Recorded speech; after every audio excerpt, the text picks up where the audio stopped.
Hola, mis queridos, mis queridas. Qué bueno que vinieron a visitarme hoy. Soy yo, doña Lourdes, aquí de Tala, en Jalisco. Tengo 68 años de vida, mucha historia para contar, y un corazón que aprendió a ser fuerte a la fuerza, ¿eh? Hoy me encuentran aquí, en mi rinconcito de costura, sentada en esta butaca que era de mi madre. Que Dios la tenga. Estoy terminando de bordar unos manteles que me encargaron para una boda. Me gusta bordar porque la aguja va y viene, y una va pensando en la vida. Es un trabajo que calma el alma, ¿saben? Cada puntada que doy parece que voy cosiendo también las heridas que la vida dejó. Esta máquina de coser aquí al lado es antigua. Era de mi suegra. Cuando ella falleció, mi marido insistió en que se quedara conmigo. Él decía: «Lourdes, tú tienes mano de hada para estas cosas». Mi Geraldo siempre fue así, lleno de palabras dulces. 40 años a mi lado, mis amores. 40 años de compañerismo, de despertar juntos, de tomar café de olla en el portal, mirando las montañas. Aquí en Tala hace un frío tremendo en invierno, ¿sabían? Una amanece con escarcha. El ganado todo amontonado tratando de calentarse. Pero me gusta ese frito. Me recuerda mi juventud cuando Geraldo y yo nos enamorábamos a escondidas atrás de la iglesia de San Sebastián. Él me esperaba con una flor del campo cada vez. Hombre romántico, mi marido. Hombre de verdad. Pero miren, antes de continuar contando mi historia, quisiera hacerles un pedido especial a ustedes que me están viendo ahora. Cuéntenme aquí en los comentarios de qué pueblito me están viendo y a qué horita del día encontraron este video. ¿De mañanita con el café, de tardecita después del trabajo o ya de noche antes de dormir? Yo siempre leo todos los comentarios, ¿eh? Me pone tan feliz cuando veo gente de todo México y hasta de fuera mandando cariño a esta abuelita aquí. Y si pueden dejar ese like y suscribirse al canal Memorias de las Abuelas, ayuda muchísimo a seguir trayendo estas historias. Vamos a crear una cadena de cariño. ¿Qué les parece? Pues bien, mis amores, ustedes deben estar preguntándose por qué esta abuelita aquí tiene tanta cosa para contar. Es porque la vida no fue fácil. No. Tuve alegrías, tuve hijos, tuve nietos, pero también tuve dolores que casi me quiebran. Y el mayor de ellos, el que más me marcó, ocurrió el día más triste de mi vida, el día que enterré a mi marido. Saben, hay cosas que una cree que conoce, pero no conoce de verdad. Una cría a los hijos, da amor, da educación, reza todas las noches para que sean personas de bien. Y entonces, un día, en un momento que menos esperas, la máscara cae y descubres que criaste a un extraño dentro de tu propia casa. Eso fue lo que me pasó en el velorio de mi Geraldo, cuando estaba con el corazón destrozado de nostalgia. Mi hijo mayor mostró quién era realmente. Y lo que vi, mis queridos, lo que presencié en aquel pasillo oscuro de la capilla, eso lo cambió todo. Cambió quién era yo, cambió el rumbo de mi familia, cambió hasta la manera en que veo el mundo. Calma que voy a contar todo desde el principio, porque para entender lo que pasó aquel día terrible, necesitan conocer mi historia, necesitan saber de dónde vengo, cómo crecí, quién fue mi familia. Solo así van a entender el dolor y la fuerza que viven dentro de esta abuelita aquí. Nací en 1956, en un ranchito pequeño en las afueras de Tepatitlán, también aquí en Jalisco. Era una propiedad humilde de gente trabajadora. Mi padre se llamaba Don Tiburcio, hombre serio, de pocas palabras, pero de corazón enorme. Él trabajaba de peón en haciendas más grandes de la región y en las horas libres cuidaba nuestra tierrita. Plantaba maíz, frijol, tenía unas vaquitas de leche que eran su adoración. Mi madre era doña Horacilda, una mujer fuerte como un roble. Ella se levantaba antes de que saliera el sol para hacer el café, ordeñaba las vacas, preparaba la comida, lavaba ropa en el lavadero de piedra y todavía encontraba tiempo para bordar. Fue ella quien me enseñó este oficio que hasta hoy me acompaña. Lourdes, decía, mujer que sabe trabajar con las manos, nunca pasa necesidad. Y era verdad, ¿eh? Mi madre vendía manteles bordados en el tianguis de Tepatitlán todos los sábados. Era dinerito poco, pero ayudaba. Éramos 5 hermanos. Yo era la de en medio, la que sobraba para ayudar en todo. Estaba Venancio, el mayor, que siguió al padre en el trabajo de peón. Odila, mi hermana mayor, se casó temprano y se fue a vivir a San José de Gracia. Después de mí venían los gemelos, Otacilio y Otoniel, que daban un trabajo tremendo. Niños traviesos, vivían haciendo travesuras. Mi madre decía que tenían hormigas en el cuerpo. Nuestra casa era de adobe, de esas construcciones antiguas donde el viento pasaba por las rendijas en invierno. Tenía solo 2 cuartos, uno para mis padres y otro donde nos amontonábamos los 5 hijos. La cocina estaba separada, en un cuartito con estufa de leña. El olor de elote asado en aquella estufa, mis queridos, hasta hoy me da nostalgia. Tepatitlán es tierra de milpas, entonces elote era lo que no faltaba. Comíamos elote de todas formas, hervido, asado, en esquites, en atole. Mi infancia fue sencilla, pero fue feliz.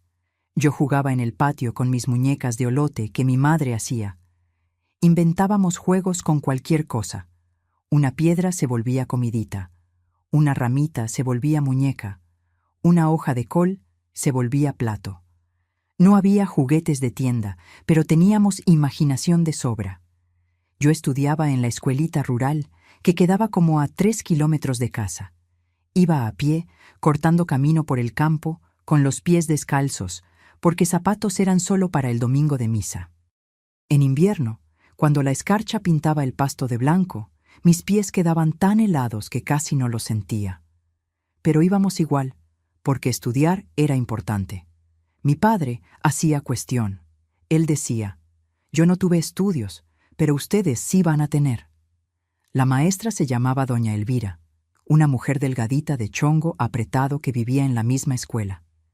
Ella enseñaba de primero a cuarto todo junto, en un solo salón. Los grandes ayudaban a los chicos. Así funcionaba. Me gustaba estudiar. Tenía facilidad para leer y escribir. Doña Elvira decía que yo tenía futuro, que podía ser maestra también algún día. Mi madre era muy religiosa, devota de Nuestra Señora de Guadalupe, patrona de nuestra iglesita. Cada diciembre había fiesta en la comunidad con procesión, misa cantada y baile después. Era la diversión de todo el año. Pasábamos meses bordando ropa nueva para usar en la fiesta. Odila y yo nos quedábamos horas escogiendo hilo de colores para el bordado. Mi padre tocaba guitarra en las fiestas. No era guitarrón, no. Era guitarra normal de esas de 6 cuerdas que hace ese sonido bonito. Él aprendió solo de oído. Cuando él tocaba, mi madre lloraba de emoción. Ellos se amaban mucho, mis padres. Peleaban a veces como toda pareja, pero al final del día estaban ahí sentados en el portal tomando café juntos. Lo que más me gustaba eran los domingos. Después de misa, toda la familia se reunía para almorzar. Mi madre hacía tinga de res, arroz con frijoles, ensalada de nopales. De postre, cuando había, era jericaya o arroz con leche. Nos sentábamos en la mesa grande de la cocina. Mi padre hacía la oración y después era pura alegría. Los gemelos hacían desorden. Mi padre fingía que iba a regañarlos. Mi madre se reía escondido. No había luz eléctrica en nuestra región hasta que yo cumplí como 10 años. Vivíamos con la luz del quinqué de petróleo. Por la noche, después de cenar, mi madre se sentaba a contar historias. Historias de la Llorona, del Nahual, de tesoros enterrados. Nos daba miedo, pero queríamos oír más. Venancio fingía que no tenía miedo, pero después no quería ir al baño solo. Fue una infancia buena, mis amores. Dura, sí, porque la vida en el rancho no es fácil, pero rodeada de amor. Yo no sabía en esa época que la vida me iba a reservar tanta prueba. Pensaba que iba a crecer, casarme con un buen hombre, tener hijos y vivir tranquila igual que mi madre vivió. Y de hecho, por muchos años, así fue. Pero después vino la tempestad. Los años fueron pasando y yo fui creciendo, volviéndome señorita.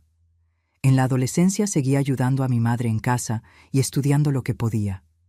En aquella época, para la gente del campo, estudiar hasta 4º grado ya era mucho, pero yo tenía ganas de aprender más.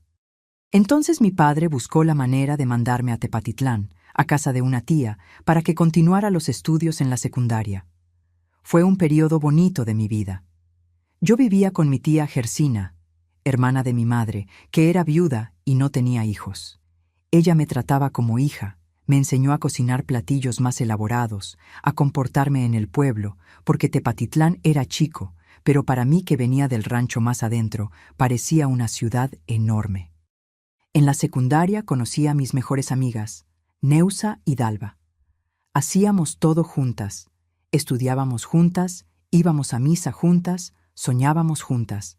Soñábamos con casarnos, tener casa propia, tener hijos.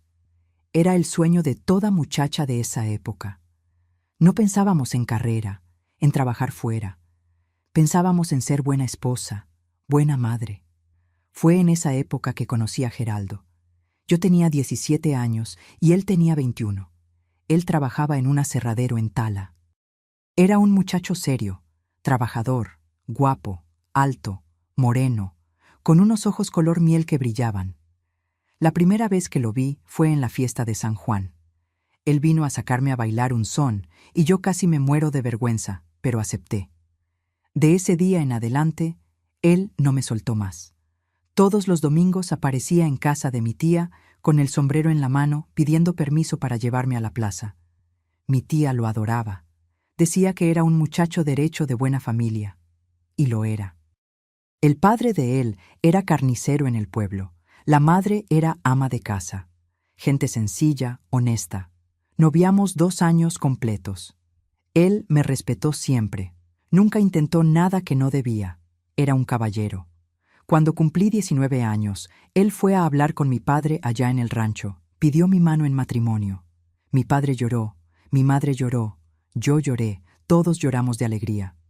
Nos casamos en 1975 en una ceremonia sencilla en la iglesita de Tepatitlán. Yo de vestido blanco que mi madre bordó durante 6 meses, él de traje prestado del hermano. Fue el día más feliz de mi vida hasta entonces. Yo tenía 19 años y pensaba que la vida sería color de rosa de ahí en adelante. Nos fuimos a vivir a Tala porque Geraldo consiguió empleo en una maderería de ahí. Tala era más grande que Tepatitlán, tenía más oportunidad. Rentamos una casita chica cerca del centro con un patiecito donde planté mis primeras flores. Geraldo trabajaba todo el día. Yo cuidaba la casa, hacía comida y lo esperaba a que volviera. En el primer año de casada, quedé embarazada. La alegría fue tanta que Geraldo lloró cuando le conté. Nació nuestro primer hijo, Rogelio, en 1976. Parto normal, en casa misma, con ayuda de una partera del barrio. Rogelio nació grande, sano, llorando fuerte.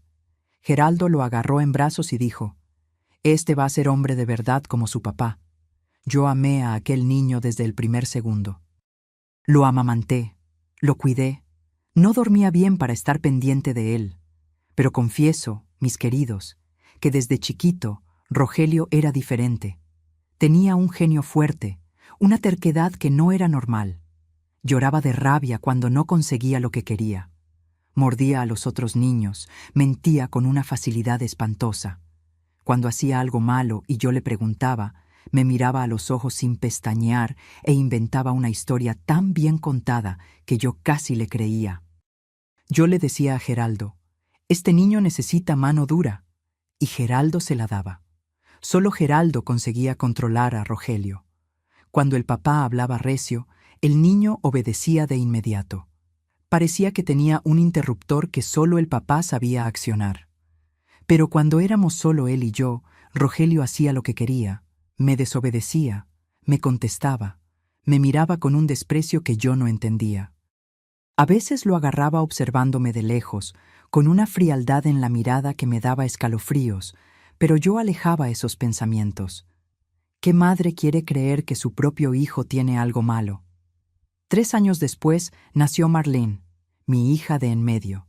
Esa era un ángel, calmada, cariñosa, Estudiosa, nunca me dio problemas. Rogelio tenía celos de ella, le molestaba. Escondía sus juguetes. Una vez lo encontré apretando el bracito de ella cuando todavía era bebé. Cuando le pregunté qué estaba haciendo, dijo que le estaba haciendo cariños. Pero yo vi la fuerza que estaba haciendo. A partir de ese día, nunca más los dejé solos. Y en 1987, cuando yo ya tenía 31 años y pensaba que no iba a tener más hijos, vino la sorpresa. Paulina, mi hijita menor, nació chiquitita, prematura de 7 meses. Se quedó en incubadora casi un mes. Yo rezaba día y noche para que Dios no se la llevara y Dios escuchó mis oraciones. Paulina creció siendo la consentida del papá. Geraldo babeaba con esa niña, le daba todo lo que pedía, la llevaba a todos lados, le contaba cuentos para dormir todas las noches. Rogelio veía aquello y yo notaba el brillo de odio en sus ojos. Una envidia oscura, pesada, que escondía detrás de sonrisas falsas cuando alguien estaba mirando. Con el tiempo, Rogelio creció. Comenzó a trabajar con el papá en la maderería. Parecía que había madurado, que se había vuelto el hombre de bien. Noviaba, iba a la iglesia, ayudaba en casa cuando le convenía. Pero yo veía cosas, mis queridos. Veía miradas que le daba a Paulina cuando ella recibía regalos. Veía cómo se ponía cuando el papá elogiaba a la hija menor. Veía la rabia contenida cuando ella se sentaba en el regazo de Geraldo. Geraldo no veía o no quería ver. Decía que yo era paranoica, que las madres son así, preocupadas de más. Rogelio es un buen muchacho, repetía. Trabaja derecho, no toma, no fuma. Deberías estar orgullosa. Y yo trataba de estarlo, trataba de creer que mi hijo era buena persona, que esa oscuridad que yo veía en sus ojos era cosa de mi imaginación de madre gallina. Pero mi corazón sabía. Sabía que había algo muy malo ahí. Solo no sabía qué tan malo estaba. Solo no sabía que un día, en el momento más vulnerable de mi vida, aquel niño que amamanté iba a mostrar su verdadera cara. Los años fueron pasando, mis queridos.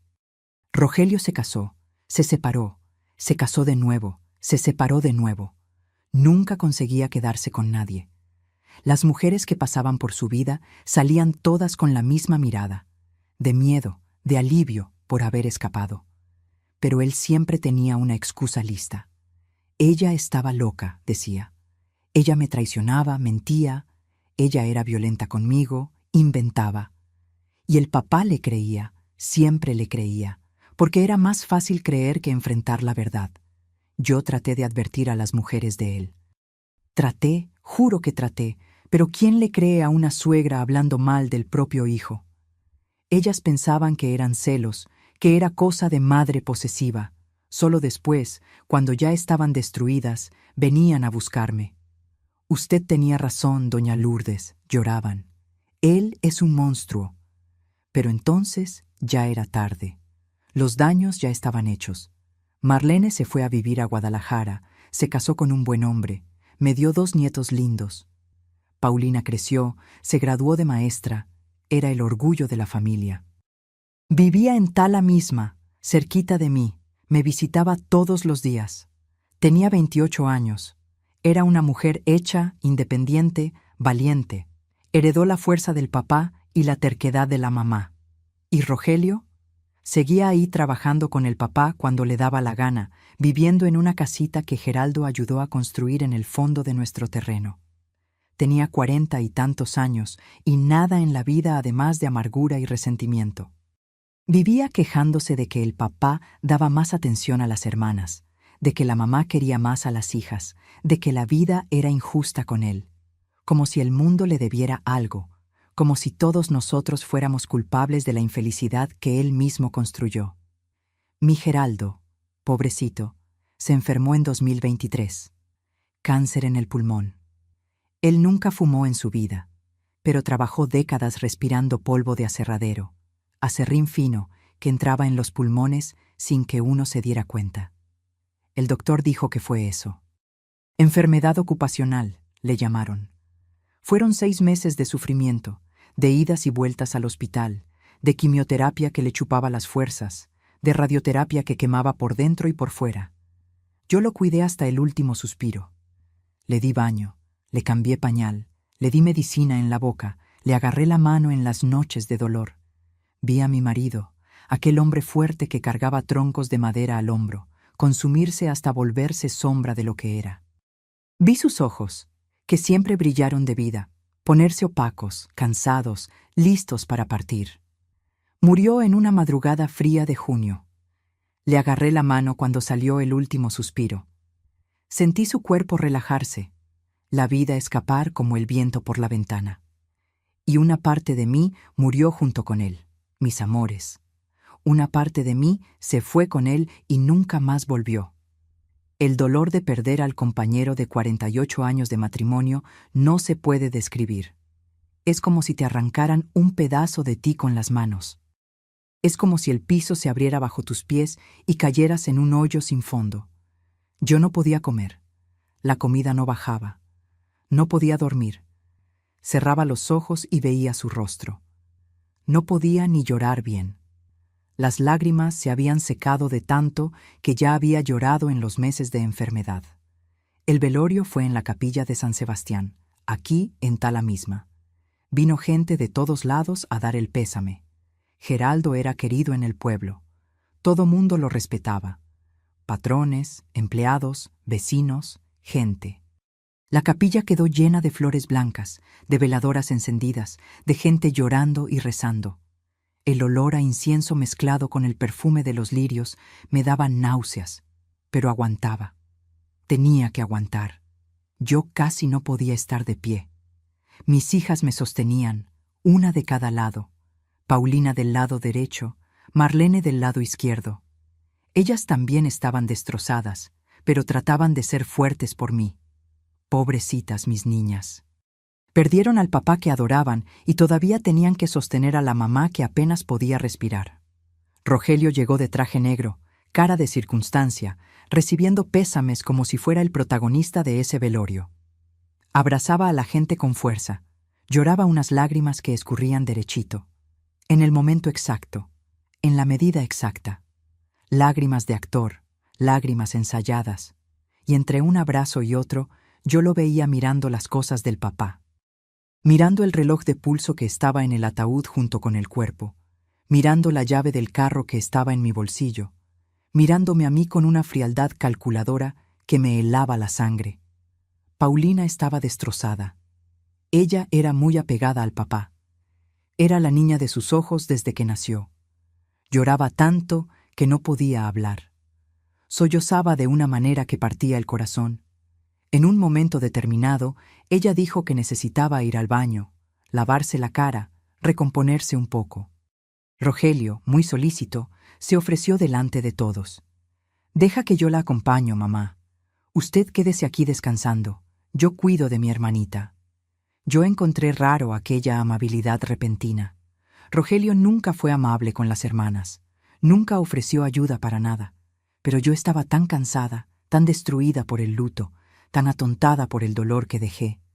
Paulina fue. Él fue detrás y yo me quedé ahí recibiendo abrazos de gente que casi no reconocía. Pasaron 5 minutos, 10 minutos, 15. Mi corazón de madre comenzó a apretarse. Una intuición mala, ¿saben? De esas que una no sabe explicar, pero siente en el fondo del alma, en las entrañas, en los huesos. Una voz dentro de mí gritando que había algo malo, muy malo. Me levanté de la silla con dificultad, me disculpé con la gente que me estaba dando el pésame y fui detrás de mis hijos. Mis piernas temblaban, pero fui. El baño quedaba en un pasillo en el fondo de la capilla. Era un lugar oscuro, alejado del salón principal, donde casi nadie iba.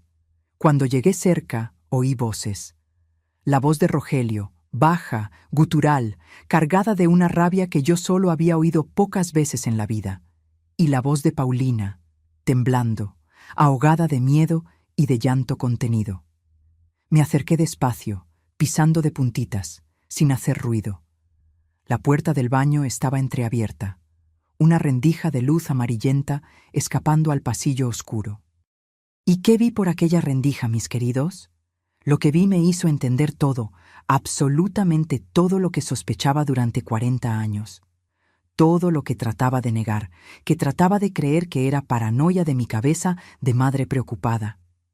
Rogelio tenía a Paulina acorralada contra la pared de azulejos blancos, su dedo levantado, casi tocando su cara, su cuerpo inclinado hacia adelante, invadiendo su espacio, sofocándola con su presencia. Su rostro estaba deformado de rabia, una máscara de odio puro que yo nunca había visto tan claramente expuesta. Era como si todos los años de falsedad se hubieran derretido y solo quedara el monstruo que siempre estuvo ahí abajo. Y él decía, escupiendo las palabras con un veneno que me dio asco: «Se acabó la mamada, tu mimadita inútil».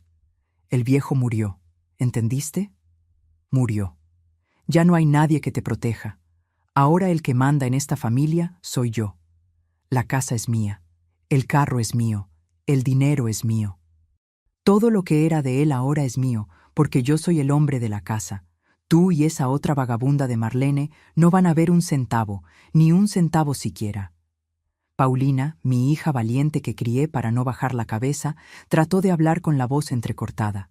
Rogelio, por el amor de Dios, papá acaba de morir. Su cuerpo está allí en el ataúd. No es hora para hablar de herencia.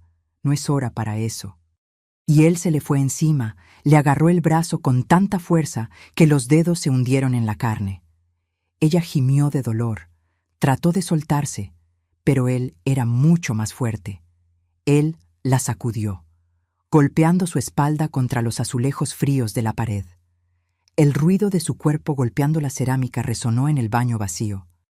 Él se acercó bien cerca de su cara, tan cerca que la nariz casi tocaba, y dijo con una voz de demonio, una voz que no parecía humana: «Si tú o esa vieja chocha intentan quitarme lo que es mío por derecho, acabo con las dos. ¿Oíste bien? Las mato. No le tengo miedo a la cárcel. No le tengo miedo a Dios. No le tengo miedo a nada. Se van a arrepentir de cada centavo que intenten quitarme». Vi a mi hija, mi Paulina, de 28 años, mujer graduada, maestra respetada, temblando de miedo de su propio hermano, como si fuera una niña indefensa. Vi lágrimas gruesas escurriendo por su rostro, corriendo el maquillaje que se había puesto para el velorio del papá. Vi su brazo poniéndose rojo, morado, donde él apretaba con toda la fuerza que tenía, y en ese momento, mis amores, en ese exacto segundo, algo dentro de mí cambió. Cambió de una manera que yo ni sabía que era posible. La viuda débil, destruida por el luto, desapareció y en su lugar surgió una mujer que yo no conocía. Una mujer hecha de rabia, de indignación, de una fuerza salvaje que yo ni sabía que existía dentro de mí. Me quedé paralizada ahí por unos segundos, mis queridos. El cuerpo no obedecía, las piernas no se movían, el aire no entraba en los pulmones. Era como si el tiempo se hubiera congelado, como si estuviera atrapada en una pesadilla de la cual no podía despertar. La escena se repetía frente a mí como una película de terror, pero la película era mi vida, era mi familia, era mi propia sangre haciendo esa monstruosidad. Mi primer impulso fue entrar corriendo a ese baño, gritar hasta romperme la garganta, arrancar a mi hija de las garras de ese monstruo que yo misma había traído al mundo. Quería lanzarme al cuello de él, clavarle las uñas, hacerlo sentir aunque fuera una 10ª parte del dolor que estaba causando. Pero algo me detuvo. Una vocecita en mi cabeza, tal vez la voz de mi Geraldo desde el cielo diciendo: «Calma, Lourdes, piensa antes de actuar». Yo conocía a mi hijo, lo conocía desde hace 40 años. Conocía su labia, su capacidad de voltear la mesa, de manipular cualquier situación a su favor. Si yo entraba ahí gritando, haciendo escándalo, él iba a soltar a Paulina de inmediato. Iba a poner cara de inocente, de hijo preocupado. Iba a decir que yo estaba fuera de mí, perturbada por el luto, que estaba viendo cosas que no existían. Y la gente le iba a creer. Siempre le creyeron, porque él era bueno en eso. Era especialista en parecer lo que no era. Retrocedí despacio, sin hacer ruido, pegando la espalda contra la pared helada del pasillo. Mi corazón latía tan fuerte que estaba segura de que él podía oírlo. Las piernas temblaban tanto que apenas podía mantenerme de pie. El sudor corría frío por mi espalda, mojando el vestido negro de luto. ¿Qué hacer? ¿Qué hacer? La pregunta martillaba en mi cabeza como campana de iglesia. Estaba sola en aquel pasillo oscuro, una viuda de 68 años, débil, cansada, destruida por meses cuidando a su marido enfermo. Y ahí dentro había un hombre de 40 años, fuerte, violento, sin escrúpulos. Si trataba de enfrentarlo sola, él podía lastimarme también. Podía lastimarnos a las dos, podía hacer cosas peores. Fue entonces que miré hacia el final del pasillo, donde una puerta daba al salón del velorio, y ahí, a través del vidrio opaco, vi la silueta del ataúd de mi marido. Vi las veladoras encendidas alrededor, vi las flores blancas, y pedí, mis amores, pedí con toda la fuerza de mi alma, con toda la fe que todavía quedaba en mí. Geraldo, mi amor, ayúdame, dame fuerza para proteger a nuestra hija, muéstrame qué hacer, por el amor de Dios, muéstrame el camino. Y la respuesta vino. Vino como un rayo en mi mente, como si el propio Geraldo hubiera susurrado en mi oído. Me acordé de mi hermano Venancio. Venancio, que se había vuelto sargento de la policía estatal, que tenía 30 años de experiencia lidiando con gente violenta. Él estaba ahí en el velorio, había venido de Tepatitlán para darle el último adiós al cuñado que consideraba hermano. Con las manos temblando tanto que apenas podía sostener el celular, lo saqué del bolsillo del vestido. La pantalla brilló en el pasillo oscuro. Abrí los mensajes, encontré el nombre de Venancio y escribí con los dedos que parecían de hule. Venancio, ven al pasillo del baño ahora. Urgente. Trae a alguien más de confianza. Rogelio está amenazando a Paulina. Le pegó. Por favor, ven rápido. Apreté enviar y me quedé ahí pegada a la pared, rezando bajito para que viera el mensaje a tiempo, rezando para que viniera antes de que Rogelio hiciera algo peor, rezando para que Dios, que se había llevado a mi marido, al menos protegiera a mi hija. Mientras esperaba, oí a Rogelio continuar la amenaza allá dentro del baño. Su voz era baja, controlada, calculada para no resonar por el pasillo. Pero yo oía cada palabra como si estuviera gritando en mi oído. Tú siempre fuiste la consentida, ¿verdad? La princesita de papá.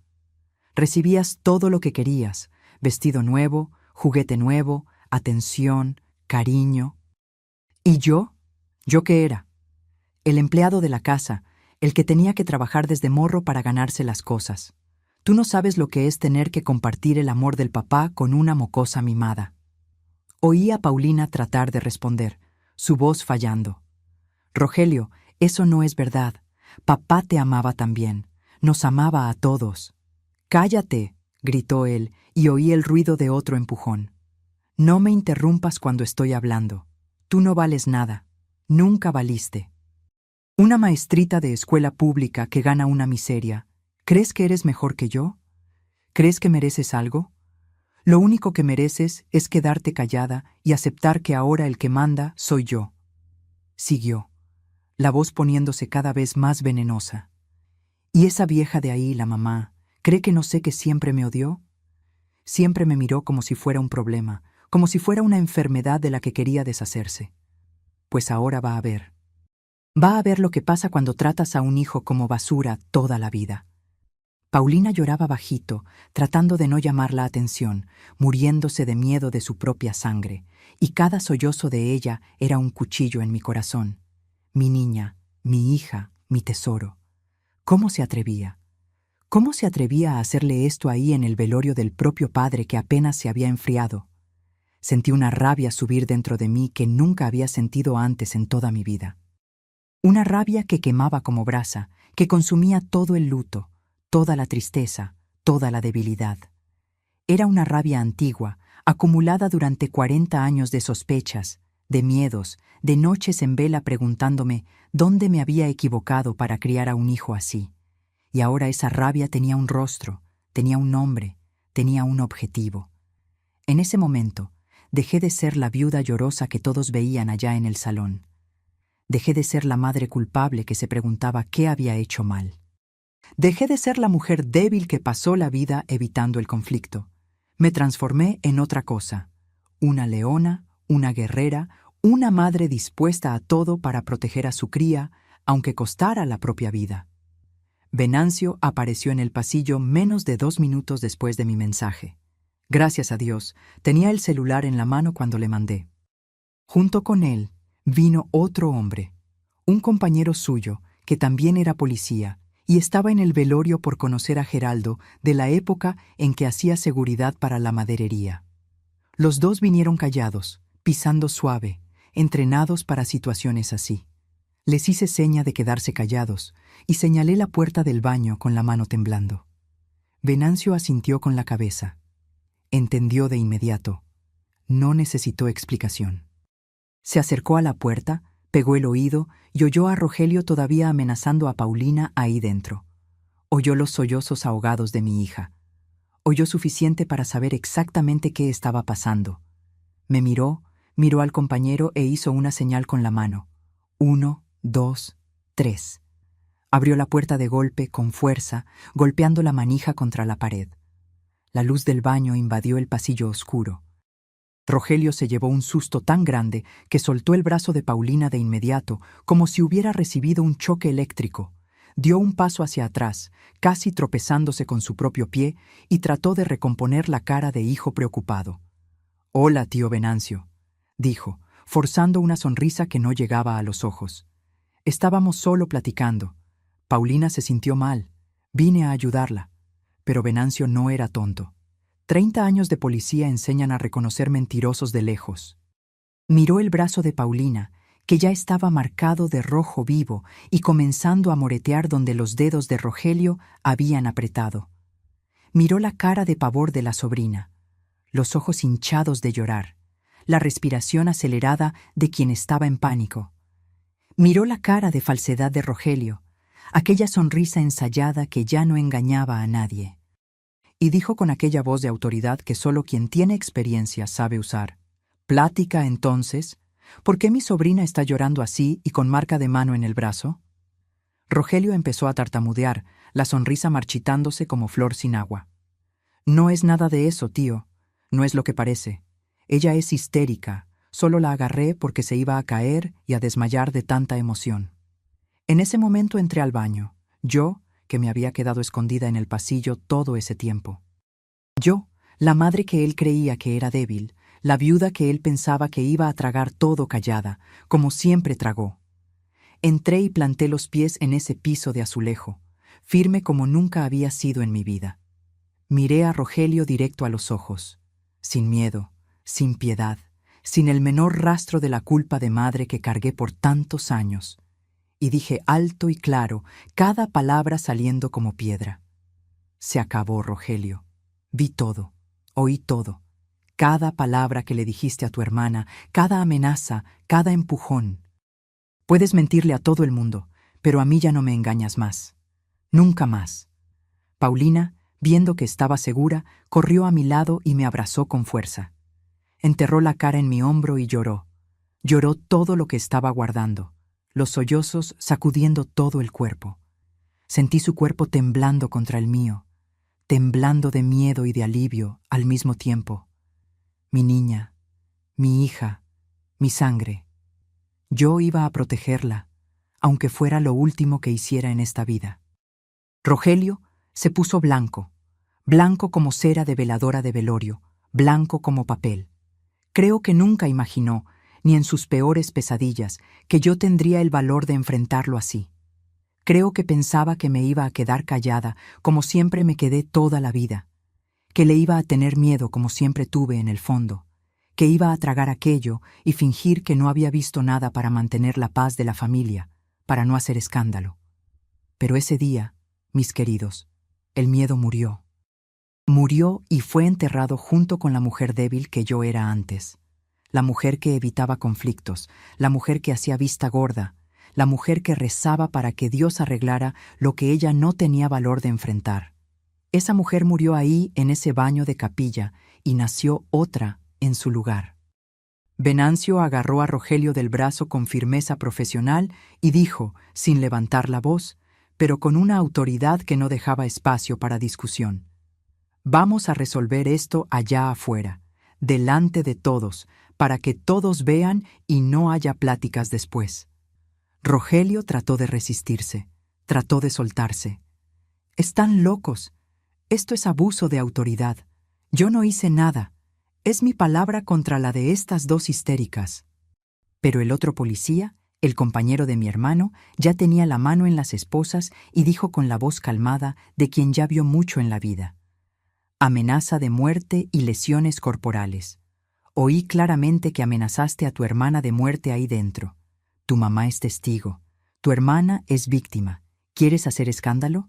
Puedes hacerlo, pero lo vas a hacer en la delegación, esposado. Ahora te vas a quedar calladito y venir con nosotros». Salimos de aquel pasillo en procesión. Yo adelante, sosteniendo a Paulina, que todavía sollozaba en mi hombro. Detrás de nosotras, Venancio y su compañero, cada uno de un lado de Rogelio, sosteniéndolo con fuerza para que no tratara de huir. Rogelio iba arrastrado, resistiendo, tratando de soltarse, pero dos policías experimentados no dejan que un delincuente escape, menos un cobarde que solo sabe pegarle a mujeres. Cuando entramos al salón del velorio, el silencio cayó como una losa de concreto. Todos dejaron de hablar al mismo instante. Todos voltearon a mirar. Los parientes, los amigos, los vecinos, los conocidos del pueblo, todos aquellos rostros conocidos mirando la escena que se desarrollaba frente a ellos, sin entender qué estaba pasando. Y yo, mis amores, yo que nunca me gustó llamar la atención, yo que pasé toda la vida evitando confrontaciones y guardando las apariencias, me paré en medio de aquel salón lleno, al lado del ataúd de mi marido, con mi hija agarrada a mí, y hablé fuerte para que todos oyeran. Mi voz salió firme, como no sabía qué podía ser. Quiero que todos aquí sepan quién es Rogelio de verdad. Este hombre que ustedes creen que es un buen hijo, que estaba ahí llorando lágrimas de cocodrilo y recibiendo pésames como si fuera una persona decente, acaba de amenazar a su propia hermana en el baño de esta capilla. Le apretó el brazo con tanta fuerza que le dejó marca morada. La empujó contra la pared. Dijo que iba a acabar con ella y conmigo si no le dábamos todo lo que quería. Todo esto en el velorio del propio padre.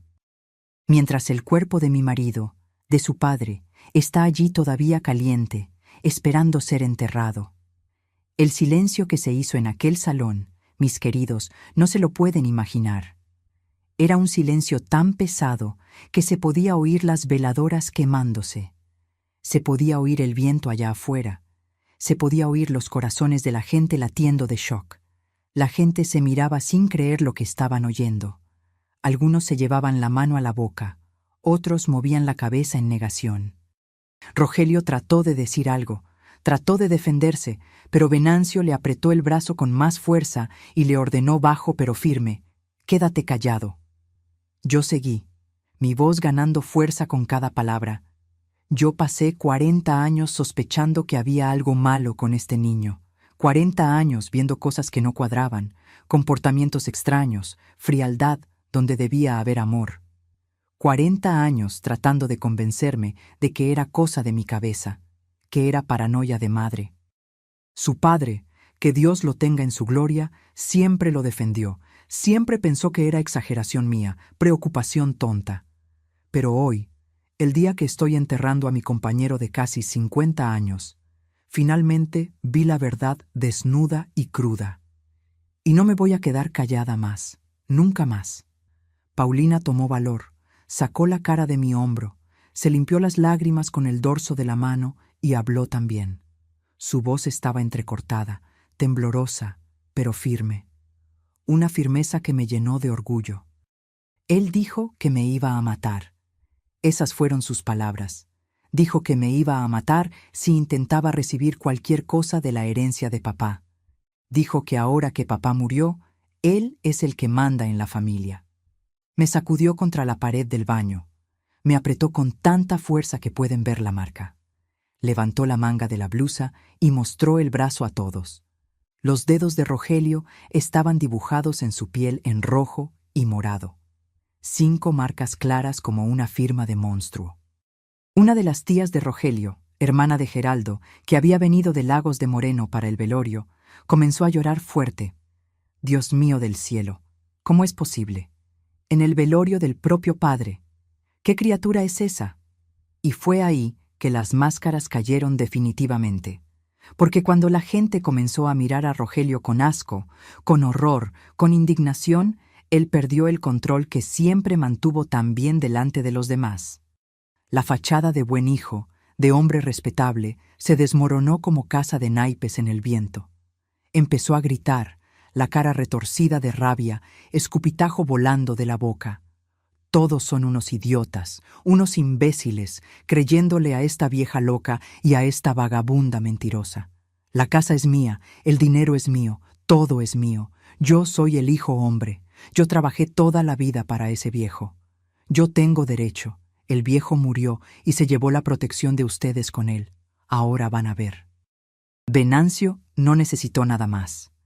Delante de todos aquellos parientes y amigos y conocidos, delante del ataúd del propio padre, esposó a Rogelio. El clic de las esposas cerrándose resonó en el salón silencioso como un disparo.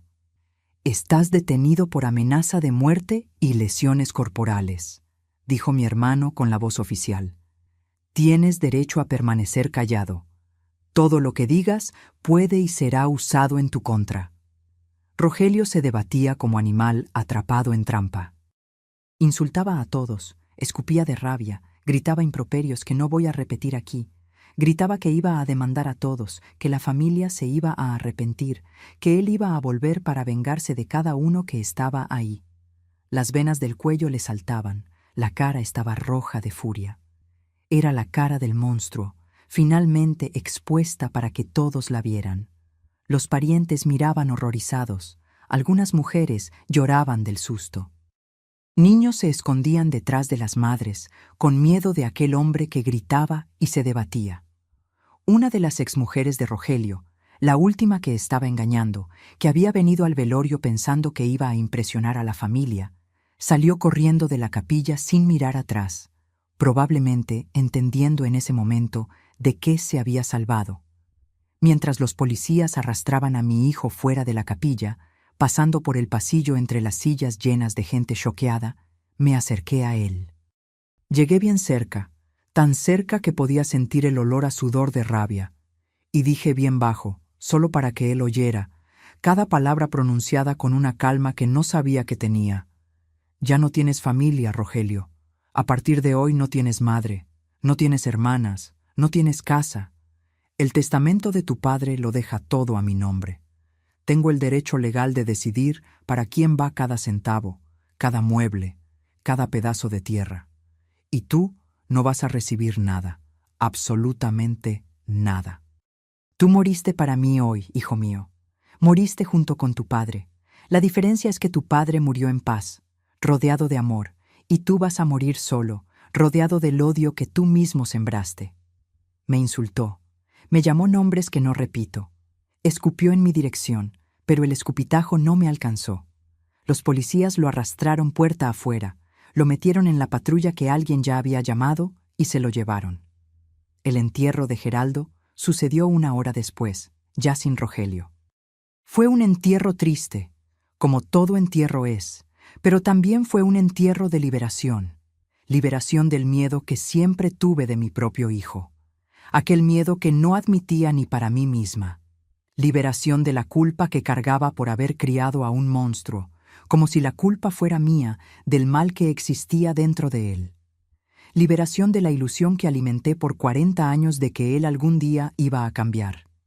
Iba a convertirse en la persona que rezaba para que fuera.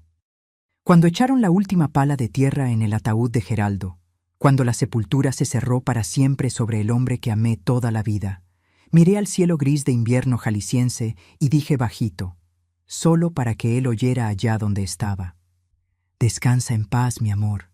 Descansa en paz, mi compañero. La familia está protegida. El monstruo se fue.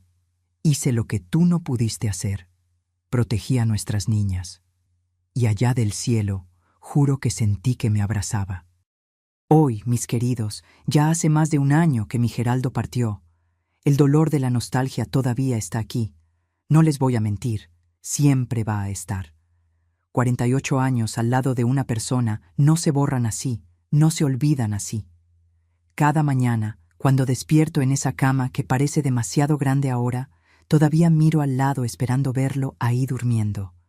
Cuando hago café de mañanita temprano, todavía agarro 2 tazas por costumbre, por memoria del cuerpo. Cuando oigo un ruido en la puerta del frente, todavía pienso por un segundo que es él llegando del trabajo, quitándose las botas sucias de aserrín. Pero la vida continúa, ¿no es así? La vida no se detiene porque una quiera.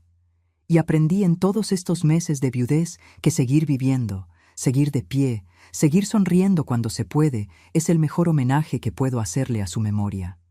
Geraldo quisiera verme feliz, quisiera verme fuerte, quisiera verme cuidando a las niñas y a los nietos, como él siempre cuidó.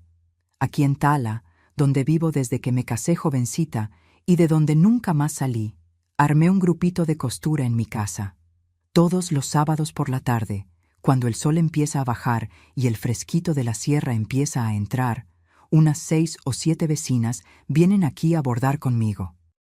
Mujeres como yo, viudas, jubiladas, solas, que necesitan compañía y ocupación para no enloquecerse de soledad. Bordamos manteles, trapos de cocina, fundas, sábanas. Platicamos de la vida, de los hijos, de los nietos, de los dolores y las alegrías de la vejez. Tomamos café con pan de elote, con pan de maíz, con galletas de nata que doña Zulmira trae todas las semanas. Y a veces lloramos juntas cuando la nostalgia aprieta. Y a veces reímos juntas cuando alguien cuenta una historia graciosa. Es una terapia, ¿saben? Mejor que cualquier medicina que el médico receta. Mejor que cualquier pastilla para dormir. Paulina se recuperó del susto. Gracias a Dios y a la Virgen de Guadalupe. El moretón del brazo desapareció en pocas semanas. La piel volvió a la normalidad, pero la marca en el alma tardó más. Hizo terapia por unos meses con una psicóloga muy buena aquí de Tala que trabaja con trauma. Aprendió a lidiar con el miedo, con la rabia, con la confusión de sentir todo eso por el propio hermano. Hoy dice que quedó más fuerte por lo que pasó, que aprendió a no dejar que nadie más la trate mal, ni jefe, ni novio, ni nadie, que aprendió a reconocer las señales de persona violenta antes de lastimarse. Sigue trabajando de maestra en la misma escuela. Sigue viviendo aquí cerquita de mí. Me visita casi todos los días después del trabajo. Tomamos café de olla juntas, platicamos del día, nos hacemos compañía. Marlene viene de Guadalajara todos los meses a visitarme. Agarra carretera de mañana temprano, llega aquí para la hora de la comida. Trae a los 2 nietos, Pedrito e Isabela, que son la luz de mis ojos. Se quedan unos días aquí. Llenan la casa de ruido, de correteo, de risa de niños. La casa que quedó tan silenciosa después de que Geraldo murió, de repente se llena de vida otra vez. Pedrito tiene 8 años y es igualito al abuelo. Misma manera de reír, misma mirada lista, misma manía de hacer preguntas de todo. Isabela tiene 5 y es una muñequita de tan linda. Rubia, de ojos azules, parece una de esas niñas de comercial. Los 2 me llaman Abue Lourdes y pelean por ver quién se sienta a mi lado en el sofá. Geraldo adoraría verlos, los llenaría de regalos, de dulces, de historias. Sería el abuelo más consentidor del mundo. ¿Y Rogelio? Está preso, mis amores. Condenado a 4 años de cárcel por amenaza de muerte y lesiones corporales calificadas, porque fue contrafamiliar y en contexto de disputa de herencia. Y no fue solo eso. De la delegación, cuando fueron a investigar su historial, descubrieron que tenía otros antecedentes, otras denuncias que las exmujeres habían hecho, y después retiraron por miedo, por presión, por vergüenza. Con esas otras acusaciones, la pena aumentó. Va a estar preso un buen tiempo todavía. Yo vendí la casa que él pensaba que era suya, aquella casita en el fondo de nuestro terreno que Geraldo construyó con sus propias manos pensando que estaba ayudando al hijo. El dinero lo dividí entre las niñas, mitad para cada una. El carro de Geraldo, aquella Voyager verde de la que tenía tanto orgullo, se la di a Venancio. Mi hermano me ayudó tanto aquel día terrible, fue tan valiente, tan presente, que era lo mínimo que podía hacer. No siento placer en la desgracia de mi hijo. No piensen eso de mí. Madre es madre hasta el final. El corazón todavía duele cuando pienso en él allá en esa celda. Todavía despierto de madrugada a veces pensando dónde me equivoqué, qué pude haber hecho diferente. Pero entonces me acuerdo de la cara de pavor de Paulina en ese baño. Me acuerdo de las marcas moradas en su brazo. Me acuerdo de las amenazas que hizo. Y el dolor de madre se vuelve otra cosa. Se vuelve certeza de que hice lo correcto. Duermo en paz sabiendo que mis hijas están seguras. Duermo en paz sabiendo que mis nietas no van a crecer cerca de un hombre violento. Duermo en paz sabiendo que, por primera vez en mi vida, tuve el valor de enfrentar el miedo, de hacer lo que tenía que hacerse, de proteger a quien amo. Mi rutina hoy es sencilla, mis queridos. Despierto temprano, cuando el sol todavía está naciendo detrás de las montañas. Tomo mi café de olla en el portal, mirando la escarcha derretirse en el campo. Cuido mis plantas, que son muchas, porque las plantas hacen compañía y no se quejan de nada. Alimento a los pajaritos que vienen a comer las semillas que esparzo en el patio. Hago mi caminata de mañana temprano, cuando el aire está fresquito y las calles están vacías. Almuerzo con calma, a veces sola, a veces con Paulina, que aparece de sorpresa. Por la tarde, bordo mis encargos, cada puntada una meditación, cada hilo una oración. Por la noche leo un poquito, rezo el rosario. Le agradezco a Dios por un día más de vida, por un día más de paz. Soy una mujer sencilla, mis amores. No tengo grandes posesiones, no tengo grandes ambiciones, no tengo grandes sueños a esta altura de la vida, pero tengo paz. Y después de todo lo que pasé, después de todo lo que vi, después de todo lo que enfrenté, la paz es la cosa más preciosa del mundo. Más preciosa que dinero, que casa, que carro. La paz de dormir sin miedo, la paz de despertar sin angustia, la paz de mirar a los míos y saber que están bien. Esa paz, mis queridos, la conquisté con lágrimas, con valor, con dolor, y le agradezco todos los santos días por haberla encontrado, incluso después de tanta prueba. Mis queridos, mis queridas, si llegaron hasta aquí conmigo, muchas gracias del fondo de mi corazón por haberme escuchado. Esta historia no fue fácil de contar. Cada vez que hablo de aquel día, cada vez que recuerdo lo que vi en aquel pasillo de capilla, parece que revivo todo otra vez. El dolor, el miedo, la rabia, el valor, todo junto, mezclado, apretando el pecho. Pero cuento porque necesito contar, porque sé allá en el fondo de mi alma que hay mucha gente por ahí pasando por una situación parecida a la mía. Gente que vive con miedo dentro de su propia casa. Gente que sospecha que hay algo malo con alguien de la familia, pero no sabe qué hacer. Gente que se queda en silencio por miedo, por vergüenza, por no creer en sí misma. Tal vez tú tengas un hijo, un hermano, un marido, un pariente que actúa así como mi Rogelio actuaba, que parece una persona delante de los demás y se transforma en otra cuando las puertas se cierran, que amenaza, que humilla, que lastima con palabras o con las manos, que te hace sentir chiquita, culpable, merecedora del mal que hace. Y tal vez te quedes en silencio como yo me quedé por 40 años, con miedo de hablar y que nadie te crea, con miedo de las consecuencias, con miedo de destruir a la familia, de hacer escándalo, de ser juzgada por los demás. Entiendo ese miedo, mi bien. Viví ese miedo en carne propia durante décadas, despertando y durmiendo con él. Pero también aprendí de la peor manera posible que el silencio alimenta al monstruo. Mientras más callamos, más fuerte se vuelve. Mientras más dejamos pasar, más se cree con derecho de hacer lo que hace. El silencio no protege a nadie. El silencio solo protege al agresor. No esperes a que pase lo peor para actuar, mi amor. No esperes estar en el velorio de alguien que amas para finalmente abrir los ojos. No esperes a que la violencia explote para tener el valor de pedir ayuda. Presta atención a las señales. Presta atención a quien trata mal a los demás cuando nadie está mirando. Presta atención a quien solo muestra un lado bonito cuando tiene audiencia. Si te están amenazando, si te están maltratando alguien de tu propia familia, alguien que debería protegerte, por favor, habla. Abre la boca y habla. Habla con alguien de confianza, una amiga, una hermana, una vecina, una compañera de trabajo. Habla con un profesional, un médico, un psicólogo, un sacerdote. Si es necesario, habla con la policía, haz denuncia, pide orden de protección. En cada país del mundo hay gente que puede ayudar. No tengas vergüenza de pedir esa ayuda. La vergüenza es de quien hace el mal, no de quien sufre.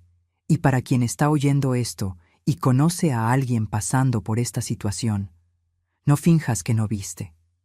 No voltees la cara. No digas que es problema de familia y que tú no te puedes meter. Sí puedes. Sí debes. Una palabra tuya puede salvar una vida. Un apoyo tuyo puede dar valor a quien está paralizada de miedo.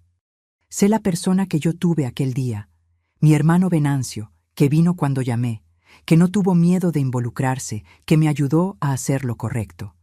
Merecemos vivir en paz, mis amores. Toda mujer merece, todo ser humano merece. Merecemos ser tratadas con respeto, con dignidad, con amor, por todos, incluyendo los propios hijos. No aceptes menos que eso.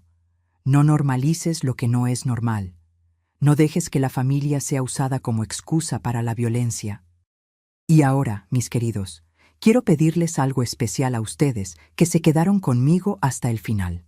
Si esta historia tocó su corazón, si se identificaron con algo de lo que dije, si conocen a alguien que necesita oír estas palabras, compartan este video, mándenlo a alguien, publíquenlo en sus redes, dejen su like aquí abajo.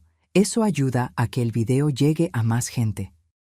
Suscríbanse al canal Memorias de las Abuelas si todavía no están suscritos y activen la campanita para no perderse ninguna historia de esta abuelita aquí. Y en los comentarios quiero pedirles algo. Cuéntenme si ya conocieron a alguien así, que parecía una persona por fuera pero era otra por dentro, alguien que usaba máscara delante de los demás. Y quien vio este video hasta el finalito, quien se quedó conmigo hasta ahora, escriba la palabra coraje aquí en los comentarios.